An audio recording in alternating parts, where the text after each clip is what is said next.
एक बार द्वारकानाथ श्री कृष्ण अपने महल में दातुन कर रहे थे।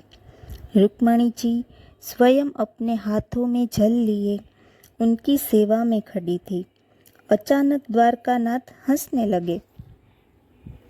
रुक्मणी जी ने सोचा कि शायद मेरी सेवा में कोई गलती हो गई है, इसीलिए द्वारकानाथ हंस रहे हैं।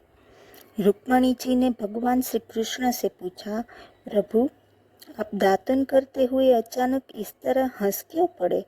क्या मुझसे कोई गलती हो गई है? कृपया आप मुझे अपने हंसने का कारण बताइए। श्री कृष्ण बोले, नहीं प्रिय, आपसे सेवा में त्रुटि होना कैसे संभव है? आप ऐसा न सोचे, बात कुछ और है।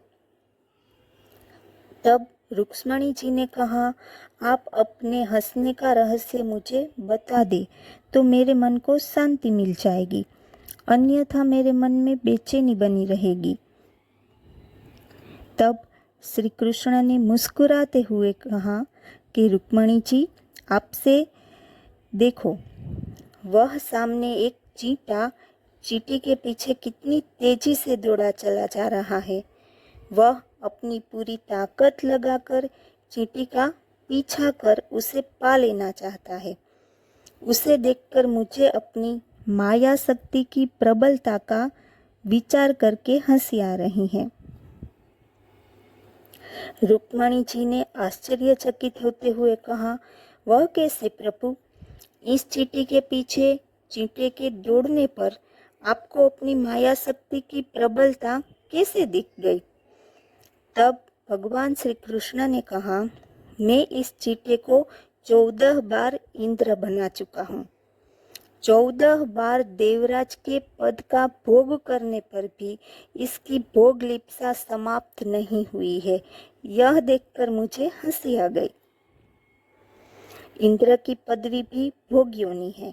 मनुष्य अपने उत्कृष्ट कर्मों से इंद्रत्व को प्राप्त कर सकता है। 100 अश्वमेघ यज्ञ करने वाला व्यक्ति इंद्र पद प्राप्त कर लेता है, लेकिन जब उनके भोग पूरे हो जाते हैं तो उसे पुनः पृथ्वी पर आकर जन्म ग्रहण करना पड़ता है। प्रत्येक जीव इंद्रियों का स्वामी है, परंतु जब जीव इंद्रियों का दास बन जाता है तो जीवन कुलुषित हो जाता है और बार बार जन्म मरण के बंधन में पड़ता है। इसीलिए वासना ही पुनर्जन्म का कारण है। जिस मनुष्य की जहाँ वासना होती है उसी के अनुरूप ही अंत समय में चिंतन होता है और उस चिंतन के अनुसार ही मनुष्य की गति होती है और ऊंच नीच योनियों में जन्म होता है। अतः वासना को ही नष्ट करना चाहिए। वासना पर विजय पाना ही सुखी होने का उपाय है। इसीलिए कहा गया है कि बुझे न काम अग्नि तुलसी कहूँ, विषय भोग बहु घी ते। अग्नि में घी डालते जाइए, वह और भी धगधगेगी। तभी यही दिशा और यही दशा काम की है। उसे बुझाना हो तो संयम रूपी शीतल जल डालना होगा। संसार का मोह छोड़ना बहुत कठिन है। वासनाएं बढ़ती है और भोग बढ़ते हैं। इससे संसार कटु हो जाता है। वासनाएं जब तक क्षीण न हो तब तक मुक्ति नहीं मिलती है। पूर्व जन्म का शरीर तो चला जाया, परंतु पूर्व जन्म का मन नहीं गया। इसीलिए कहा गया है कि नास्ति तृष्णा सम दुखम, नास्ति त्याग सम सुखम, सर्वान कामान परित्यज्य ब्रह्म भूयाय कल्पते। इसका मतलब है कि तृष्णा के समान कोई दुख नहीं है और त्याग के समान कोई सुख नहीं है।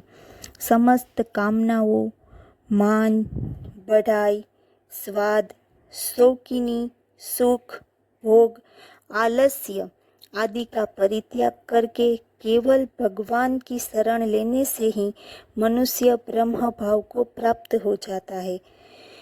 नहीं है भोग की वांछा, न दिल में लालसा धन की, प्यास दर्शन की भारी है, सफल कर आस को मेरी। जय जय श्री राधे।